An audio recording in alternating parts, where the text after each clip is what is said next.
podcast is part of the Sports Social Podcast Network.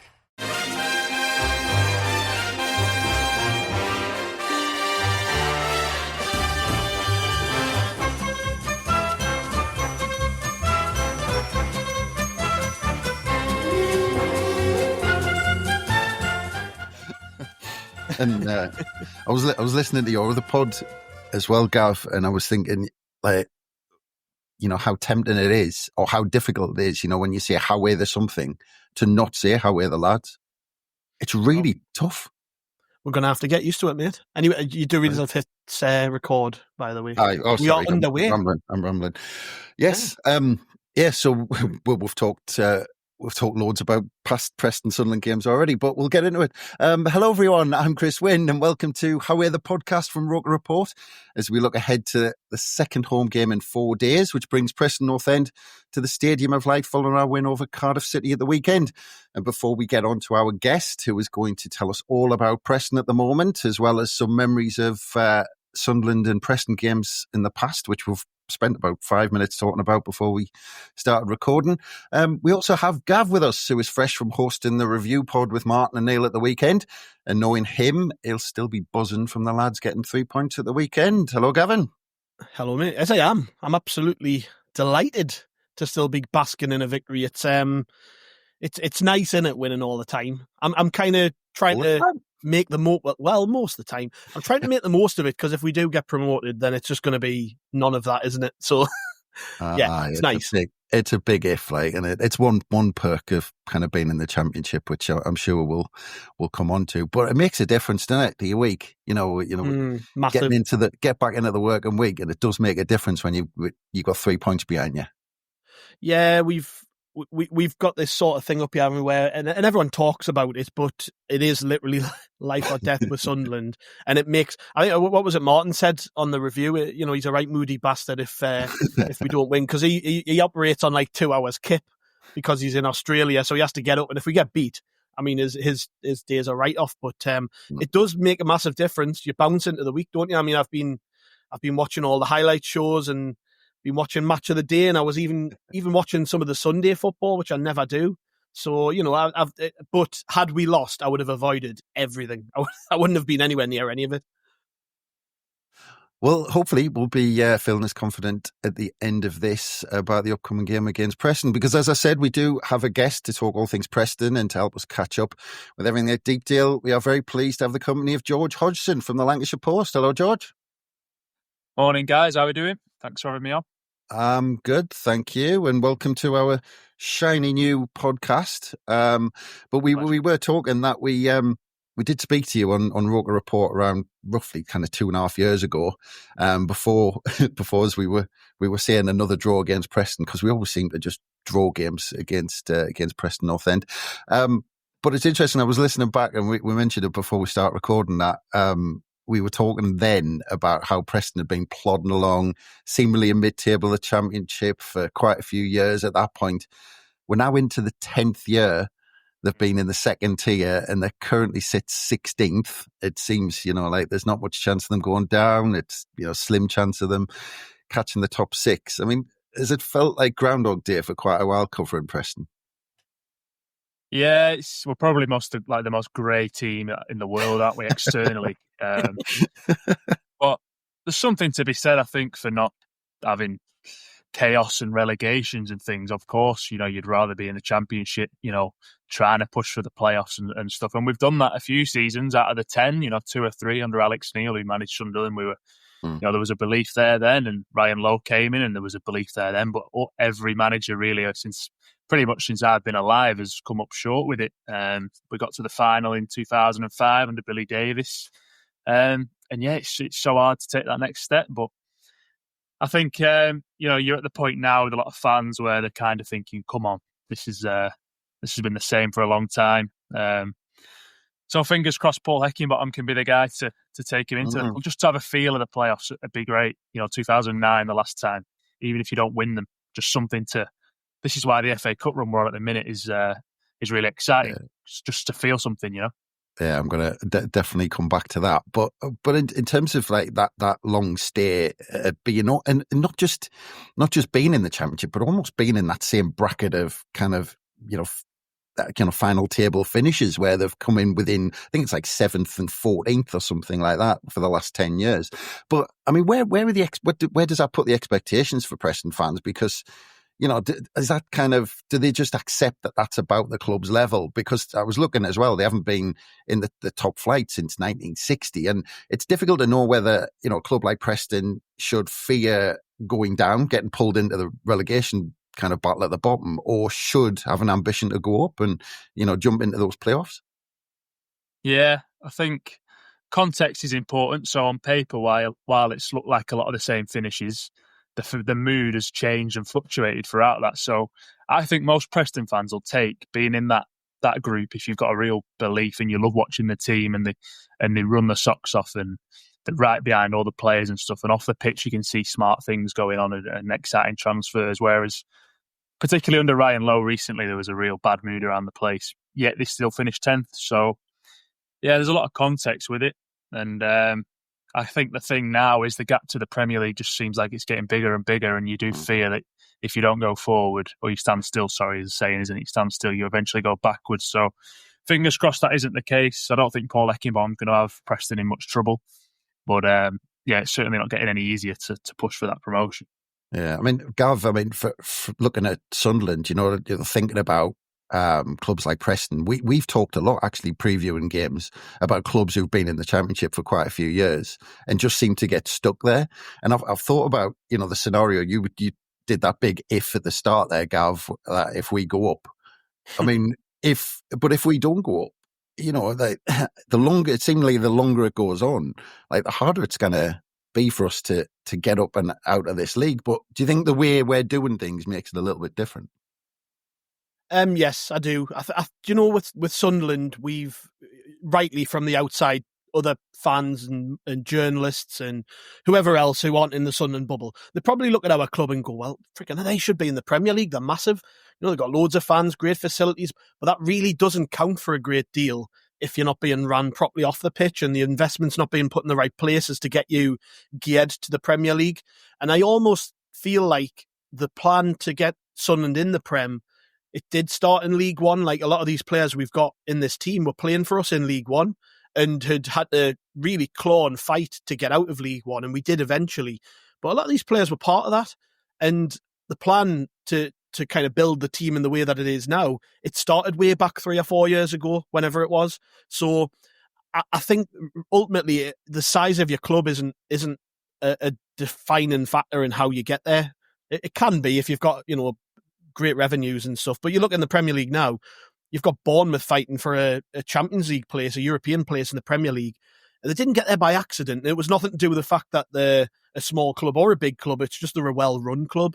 So I think ultimately that unless you're a Leeds or a Burnley or a Sheffield United where you've got that money behind you from the Premier League parachute payments, you've got to be ran well. That's the top and bottom of it. And Preston, like Sunderland, like any other club who've got ambitions of getting into the Premier League, they've got to have all the ducks lined up off the pitch. Otherwise, it doesn't matter. What they're going to do? Are they going to just throw money at it? Nah, it's not the way it's done. You have to build over time with a good manager, a good coaching setup, a way in which that you think your club should play, and you have to stand for something. And over time, if you stick by what you believe in, you will get there. And I think that's why we're challenging right at the top so quickly. Like we only came up 3 seasons ago, and we're right up there with the rest of them. And that's because ultimately the plans were put in place 4 or 5 years ago. So I think that's the secret. Yeah, and I mean, just Gav touched on it there, George. But we're obviously chasing that top 3. Who've come down with parachute payments, taken in like 100 million selling players. They've spent 20 million on players to play in the Championship and even more. And you look at that and, from an outsider's point of view, looking at Sunderland, I mean, what do you make of the way, Sunderland are trying to do things, a little bit differently, young squad, spending, in comparison to that top 3, very little, but, that was still kind of, yes, we are 8 points off a drift of them, but at least we've had a go this season, and there's inspiration from the likes of Ipswich as well that it can be done a bit differently. Yeah, loads of admiration. I've loved watching Sunderland really whenever I flick them on the telly, and just a lot of the stuff they do seems really impressive. I think every fan would love to have young players coming through because you go on a journey with them, don't you? And yeah, you might sell one or two now and then, but then you get big money in, and that's the way to do it, really. I thought it was really interesting what you said about League One, because when we had our time under Alex Neil and we were pushing for the playoffs and stuff, a lot of those young players had come through and racked up 100 games in League One. So yeah, you'd love to be in the Championship and you sign a lot of young players and they do really well for you. But it's such a hard stage to step onto, isn't it? So if you've had that exposure and experience in League One, I thought there was a lot of parallels there, what you said with the team we had. And obviously Ipswich as well would probably come into that. So yeah, loads of admiration for Sunderland. And I think the average age of North End squad at the minute is certainly something you're looking at thinking we need to bring that down. We need to develop some assets in this squad. And even if we're not pushing for the playoffs and stuff, at least off the pitch there's something to celebrate and be fond of. And hopefully this summer they can start to do that a little bit better, because the average age of the squad's gone up and recruitment, I think, is getting better, but can still be, improved, because ultimately I think that's where you've got to find your edge, a club like Preston, because where else is it coming from? Yeah. And actually, you touched on it, because, I mean, from my point of view, just, when you hear bits and pieces, I mean, it seemed like for a bit Preston might have been heading in the right direction, after the appointment of Ryan Lowe from Plymouth, because, he was doing a good job there. And that was back in December 2021. And then he was the longest serving manager since Alex Neil. So he seemed to be doing all right. But then it all seemed to kind of unravel pretty quickly at the beginning of this season. He was sacked just a few weeks into the season. I think it was late August. But could you kind of talk us through how all that kind of played out and how we ended up parting ways? Because from the outside, it just all seemed a bit weird. It all seemed to be kicking off every 2 minutes. Yeah, it was crazy, really. Your manager leaves after the first game of the season, which was defeat to Sheffield United, just come down. You probably expected to lose that match, so you didn't learn anything that you didn't know in May. Go for a whole pre-season, go for a whole summer, and the manager walks. I think he got a really bad reception coming off the pitch. And it seemed from the outside like it just compounded this feeling that, yeah, I need to go here. And he'd always said, if I can't take it any further and I feel that, then I won't stay here for the sake of it. And I guess he stuck to his word in that regard. But in terms of the timing, it was absolutely terrible. Gone through all that summer, all the transfer window, lost your first 2 games of the season, and then you're looking for a manager. So thankfully, Heckingbottom's come in all right. But it went back to last season with Ryan Lowe. I won't go into it too much because I'm not sure your audience will care that much. But yeah, a great start to the season. Top of the league after 8 games. And then I think it was 43 points from 38 games after that. The last 8 games, they didn't score in 7 of them and lost 6 of them. So, yeah, there was a real negative feeling around the club, to be fair, towards the manager. And I think he had lost a lot of the fans. So, not a huge surprise that he ended up moving on after that season. But I thought it would maybe about 10 games or something, not 1. Right. So, what was your reaction after just 1 game? Was it? I mean, because you don't sound like it was a surprise that it happened. But were the kind of fans more miffed at the board for not doing something during the summer rather than leaving it till a week into the season? Yeah, no, I was surprised after 1 game, to be fair. I thought that was absolutely an incredible thing to happen. But yeah, like I say, I don't know if an honest conversation should have happened in the summer, when you'd finished 10th, but it didn't feel like it. It felt a lot worse than that. And the chairman had actually done a statement saying it was an acceptable finish to the season. So I'm not sure anybody really felt that it was going in the right direction. And maybe they just all thought, right, come on, let's have one more go at it.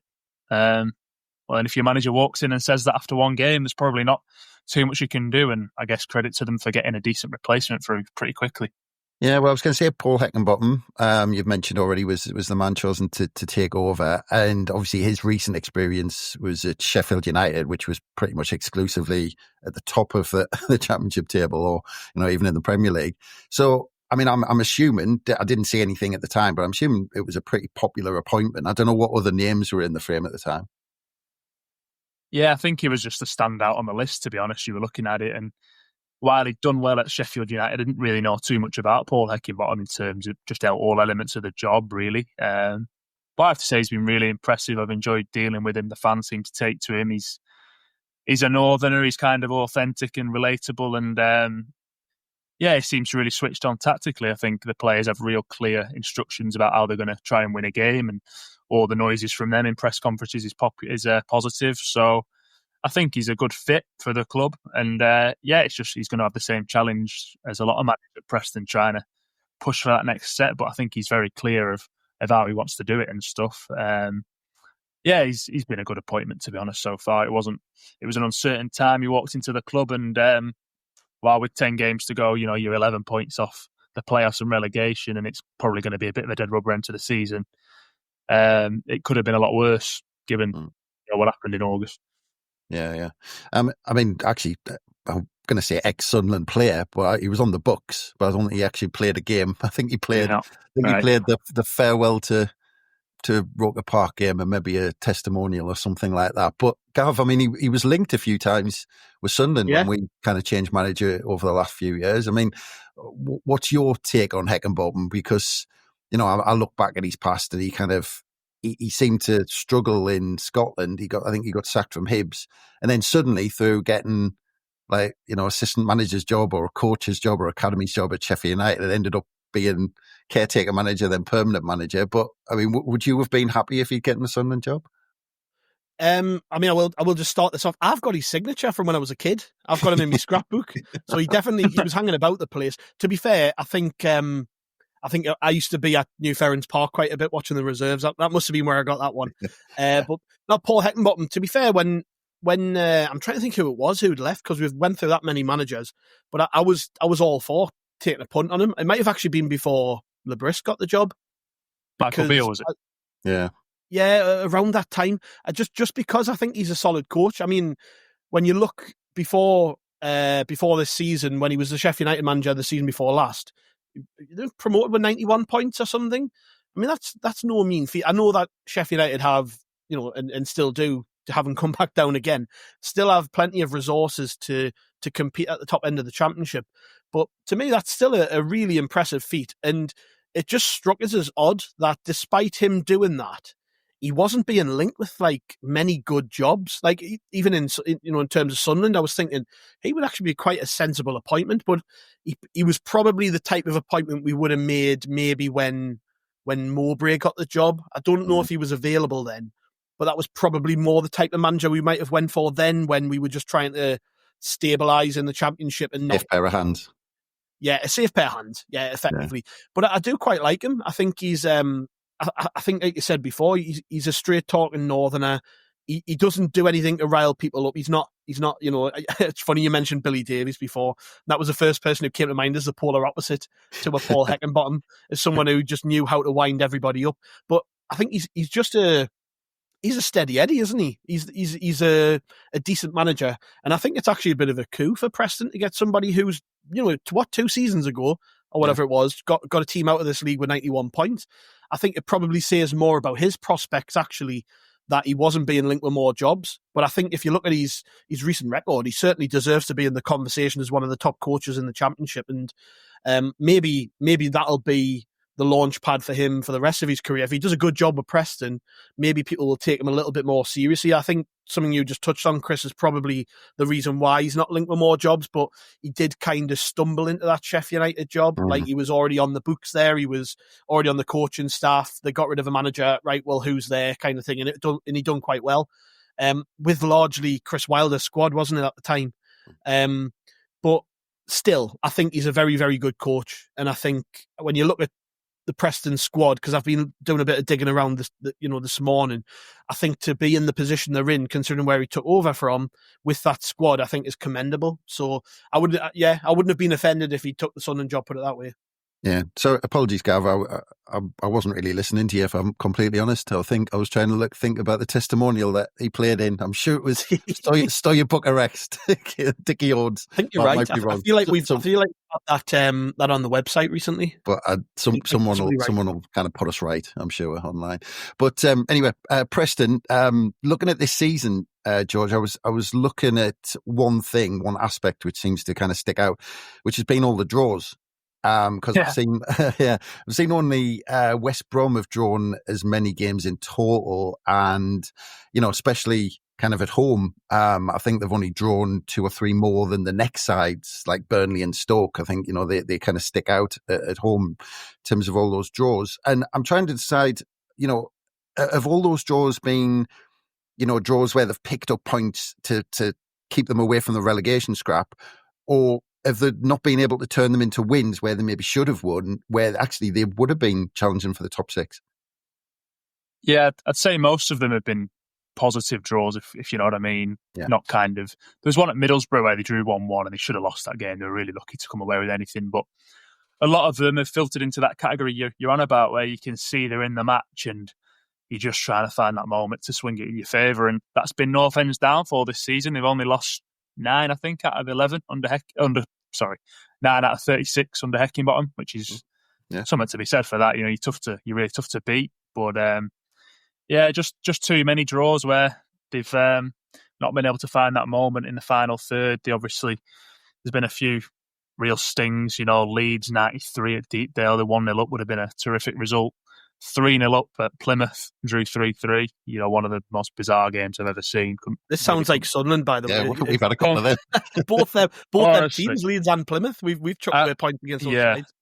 Yeah, I got roped in for co-commentary at Plymouth, and I was there with like metaphorical cigar in hand, just like, wow, what a performance this is. And then they got one back, and you just thought, surely not. And it happened. But they drew at Burnley where they had an offside goal. I know all teams can say this sort of stuff, but they definitely should have turned 5 or 6 of those draws into wins, and they might have been 9 for 10 if they'd have done that. But just that's been the frustration this season, not being able to pick up enough wins. Yeah, well, I mean, 3 of the last 4 have ended in draws when you look at the recent form. And I had a quick look at the Preston website, and it seems it's a really bizarre kind of contradiction at Preston at the minute on the website when you look at it, because you've got Heckingbottom kind of almost screaming that he doesn't want to talk about the FA Cup quarter-final against Villa at the end of the month, and he's banning talk of it and all this. But when you go on there, an advert pops up straight away to sell tickets. The story's all over about getting into the quarter-final.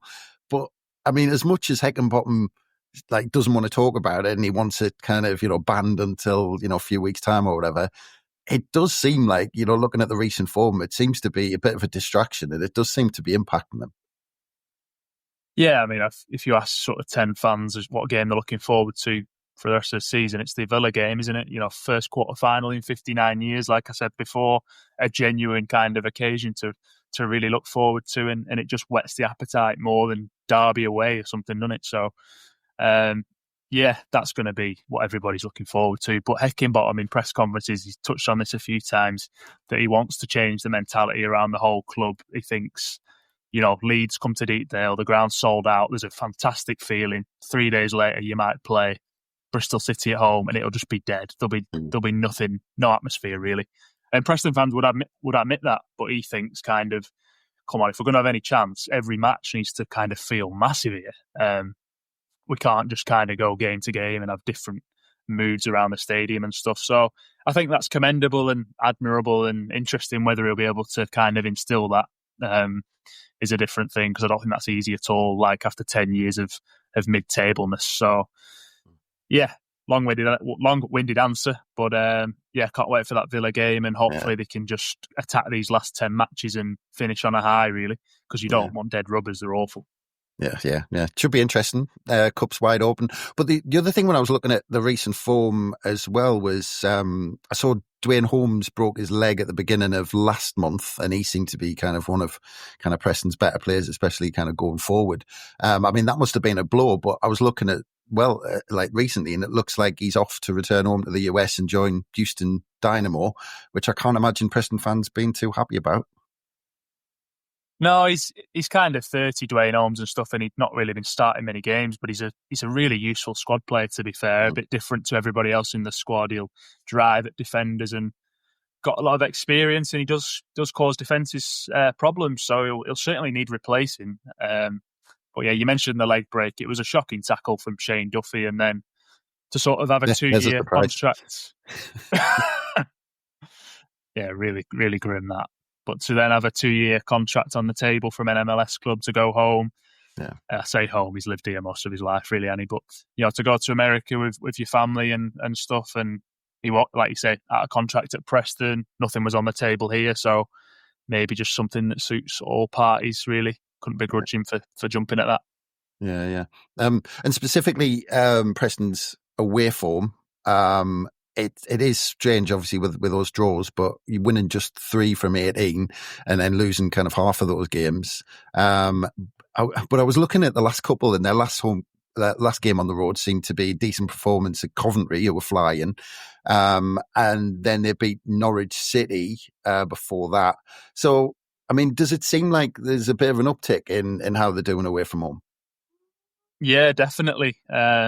Just flicking briefly back to Ryan Lowe's time, there was too many away performances where they just went under, didn't compete, lost comprehensively. So since the turn of the year, I felt a real change with that at Preston. They've been going to grounds and they've been competitive and stuff. They won at Norwich. They were terrific that night. They won at Watford. Interestingly, you won't like to hear it, all 3 away wins this season have come in midweek. They've never won away on a Saturday. So, it's going to be a big challenge on Tuesday. But I think North End are going away now and kind of confident they can compete and give a good account of themselves and potentially come away with a win. So they were all right at Sheffield United on Saturday in the circumstances. Could have easily nicked a point. So, it'll be an interesting game. Yeah, I saw Heckingbottom's comments, and he was like, they didn't seem to kind of, it seemed like they were under the cosh for the first 20 minutes, half an hour or so from his comments. But he said there was periods in the game where they could have taken advantage of it. And, what should we expect? How should we expect this Preston side to kind of, line up against us? And because we've talked a lot on this podcast where Sunderland seem to struggle against teams who have a low block and just sit on the edge of the box and then have their midfield, sitting 10 yards in front of them. And, we struggle to break through where we almost rely on a set piece. But do you think Heckingbottom's going to be a bit like that, or do you think he's going to be a bit more positive? I think he likes to be brave and aggressive. They went to Norwich and really hunted the ball high and had good success with it. And it was great to watch. But Norwich religiously pass out from the back, so it made sense to do that. Where he's quite pragmatic, really. So if you're saying Sunderland really struggle when teams sit behind, I wouldn't be surprised to see that, and then try and hit on transition and stuff. A few injuries in the squad, which might dictate sort of how they set up, but I think he likes to try and lock horns and go toe-to-toe and be aggressive. So I'd hope to see elements of that in the performance, but I don't think Preston will be easy to sort of blow away or break down. It might be a real close-fought thing. Yeah. I mean, in terms of us, Gav, in terms of our starting 11, he named an unchanged side, which he seems to try and do when we kind of win a game or two. But obviously with Roberts getting injured, he's going to be forced into at least one change. And, looking at the game at the weekend, away from home against Coventry, which is a tough one, do you think he might be tempted to play Mayenda and Isidore? Because you can't imagine both of them playing at Coventry. So at least one of them's going to get a rest at the weekend. Or do you think he'll kind of stick with Rigg in the midfield, with how we made the substitution? I'm really stuck on this, honestly, because I think Coventry's a more important game, if I'm being brutally honest. But at the same time, they're all important games because I just think that the temptation's going to be there to play them both together.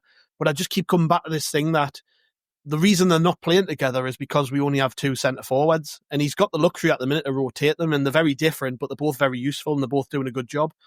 I think maybe the Roberts injury will force him into trying something a little bit different.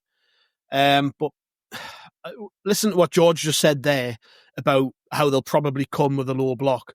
I think he'll try and do something a little bit different. And I have a sneaking feeling Tommy Watson's going to start on that right hand side. I know he's only just came back, and he got a decent amount of minutes the other day, considering he's been out injured. But I just think if a team's going to come and sit in, we've been hurt too many times this season already at home when teams have come with a low block, wasted time, tried to frustrate us, and the only way we can get around that really is either by doing what we do away from home, which is allow them loads of the ball. And let's be honest, the home fans aren't going to want that. It's going to sour the atmosphere if we just say, "Here, Preston, have the ball." So that's not going to happen. And the other thing is to try and play through them, and to do that, you need good technical players on the pitch. So I wouldn't be at all surprised if Watson plays on that right hand side. But then at the same time, Riggs a good technical player. Riggs, as Martin outlined the other day, he's very similar in terms of his ability to Roberts and the way that he plays. So I'm really stuck on it. If it was me, I would be tempted to go with both, but I don't think he will. And we're at that stage now, aren't we, where he's been doing it the last couple of games where he's rotated out players and he has changed things up.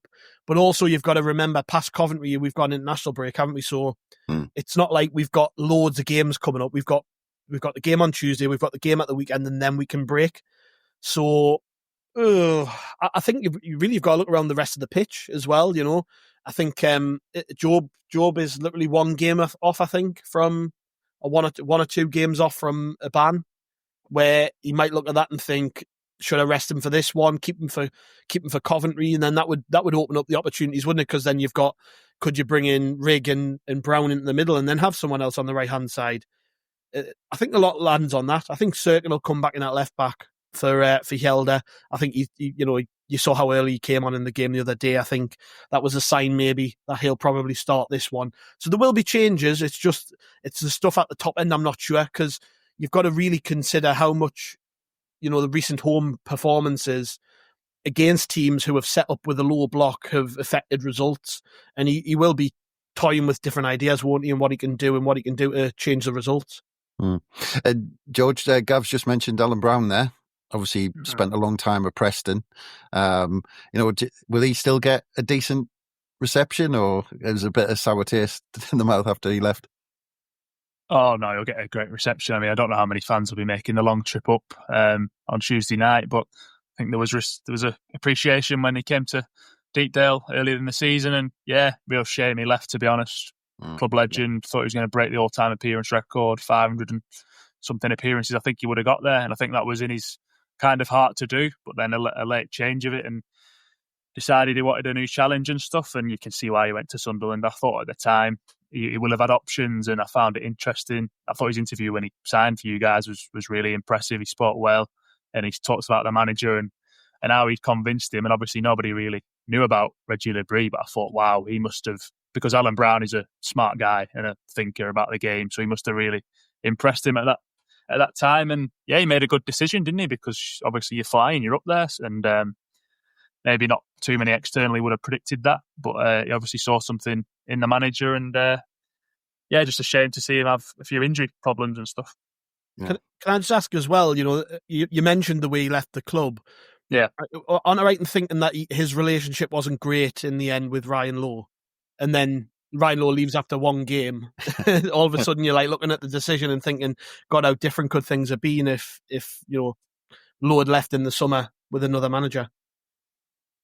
Yeah, it's just never been, obviously he's not done an interview talking about it, but that's certainly the noise. So, not a great way for it to end. There'd been a few things really which wouldn't surprise me if that was the feeling in Alan Brown. I'd love to talk to him about last season and stuff, because he was brought off the bench for his 400th game away at Millwall. He was taken off on his last home game as part of a triple substitution and replaced by some young midfielder in the academy. So can't imagine that did anything to warm the feeling. But I don't think you need to be a rocket scientist to potentially work out why he decided to move on. Yeah, I'm sure he'll be up for the game. And but I mean, if we've done our homework, George, and obviously me and Gav always do, because I spent 30 seconds checking out that Emil Rees Jacobson is the top scorer on 9 goals in the league for Preston. But is it just him that we should be looking out for? I mean, who's going to cause the kind of big threat from Preston? And is it something like, thinking about Heckingbottom in the past, he seemed to focus on set pieces and things with Sheffield United. Is that going to be part of it? No, we're miles off it with set pieces, to be fair. He's spoken about this, so I wouldn't worry too much there. Saying that we'll probably score from a corner now, won't we? But Osmajic is the other striker. There's a massive reliance on the forwards, to be fair, at Preston to score the goals. I think Rees is the leading in the league, but Osmajic has got sort of 13 in all comps. So if he's back from injury, he wasn't involved on Saturday, and they're hoping to get him back for Tuesday night. So, all three, even Will Keane, they're all dangerous in and around the box if you can get them chances. Osmaic is a bit of a killer, doesn't really tend to miss chances, whereas Reece kind of can frustrate, but certainly dangerous with his power and pace. And Keane's a really clever striker who'll sniff out chances in the box. So, yeah, those are three I'd be worried about. With Maj Frackyar set to miss the game. Obviously, he's a really influential attacking midfielder. And he'll be a miss. He's been a miss the last few matches, but still firepower there if they can get Osmaic back fit. That's it. Well, Sunderland, we haven't had the best of records at home to Preston over recent years, but last time out was one of the few highlights under Michael Beale when we won 2-0 at the Stadium of Light back in January last year. So 12 o'clock kickoff on New Year's Day for us. Brilliant. We always get one of them, one or two of them a season. But, you said that there's going to be a handful of Preston fans travelling midweek. How will they be kind of feeling as they travel north for the game, you reckon? Yeah, there's a section that go every match, so they'll be there. They'll be up in the sky, won't they? So it's difficult to kind of generate too much of an atmosphere. I don't think you'll hear too much from the North End fans, but always a fantastic stadium to visit and stuff, and probably due a win there as well. So you never know, Sunderland might go up. We might not play for a while, so I'm sure they'll embrace the trip up. It's a bit of a different route than the M6 to everywhere and stuff. So yeah, different part of the country, and they'll be excited, I'm sure. Are you getting up yourself for the game? Yeah, I'll be there. All right, it's a shocking press box, to be fair. Right, I was just about to ask about the standard of the food in the press room. Oh no, that's spot on. Yeah, that's top class. And it's just so high, you feel a million miles away from it, and almost a bit of vertigo. You're just right on top of it. So not my favourite. It used to be bang in the middle of the West Stand, didn't it, Chris? It used to be prime seats. I assume that's opposite where I am. Is it? It's lower, just below you. Oh, just lower. Yeah. So literally above the tunnel, pretty much. So you had prime seats back in the day. Yeah. Never mind. Is it not a better vantage point? Do you not kind of see things playing out before they actually happen, and from up there? I don't sit in the concourse. I always sit lower down. Yeah, sometimes you can be too low, but I mean that's Sunderland's just about as high as you can go. It must be a North East thing because Middlesbrough do it as well, and then Newcastle as well. But yeah, I'd rather be kind of halfway. I think commentators might like it in terms of seeing the match, whereas I'm just typing. I'd rather feel more part of the action kind of thing. Yeah. So let's get into it. Prediction time. George first. How do you back think us to get a 1-1? Take a point. Go on then, Gav. My heart's telling us that it's probably going to be a Sunderland win, because I think we're on a bit of a roll at the minute. We're scoring decent goals. Yeah, we're not playing fantastic football, but I just feel pretty confident in our ability.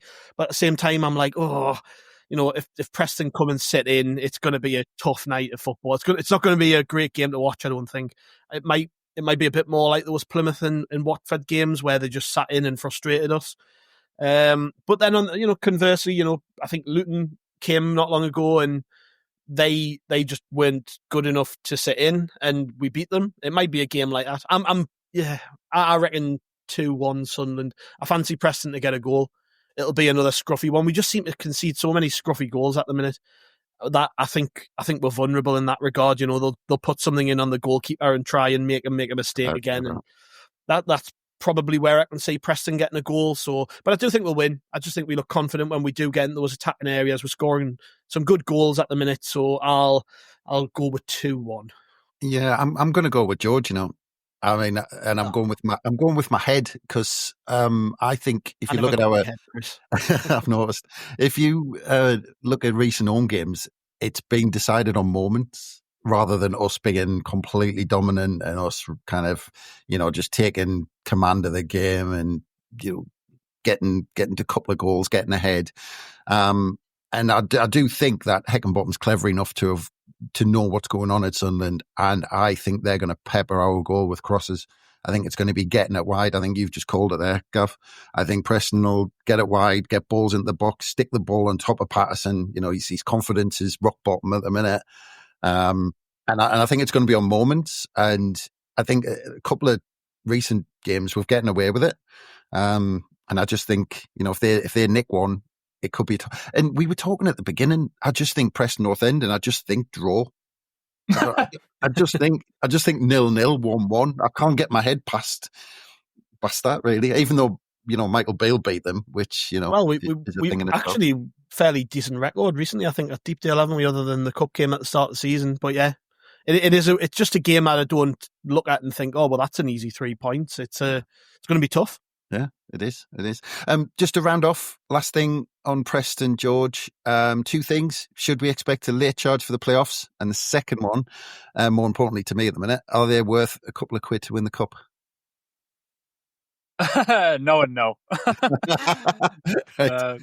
You never know with the Villa game. I mean, Deepdale will be bouncing for that. It'll be packed out. Sunday 1:30, not the best. You'd rather it be under lights or something, but yeah, we won't be making a late surge for the players. Too much traffic, not won enough games. All about going into the summer, trying to feel good and then have a right go at it in both on the pitch and in the sort of transfer market. And then, yeah, Villa. There's just I was speaking to James Copley from the Sunderland Echo before this about Premier League and stuff. It just feels a different world apart. We played Arsenal in years gone by. You'd think, wow, what a great cup tie. It was awful. Hated every minute of it. Just couldn't even get a kick. Just so fingers crossed it's not like that. And we give them a good game. But yeah, enormous challenge to reach the semi-final. But ultimate motivation. What a chance. Yeah. Well, you're convincing us to stay in the Championship now. You're convincing us that it's a good thing. It is though. It's just unbelievable, isn't it? Yeah. You guys probably feel much closer than us. Yeah. But it's getting better and better.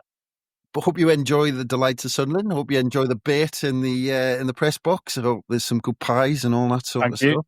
And I hope you enjoy everything other than the result. Cheers, you too. Have a good one. Thanks again, George. And Gav, thanks again as always. Always a pleasure, mate. And I'm sure we'll. Yes, absolutely. Cheers. And thanks again for everyone for listening. Keep a look at Roker Report for all the build-up ahead of the game against Preston. And, of course, Coventry at the weekend. Keep an eye out all the usual places for the next How We're the podcast, which I'm getting used to saying. That should be dropping very soon. But from us, it's bye for now.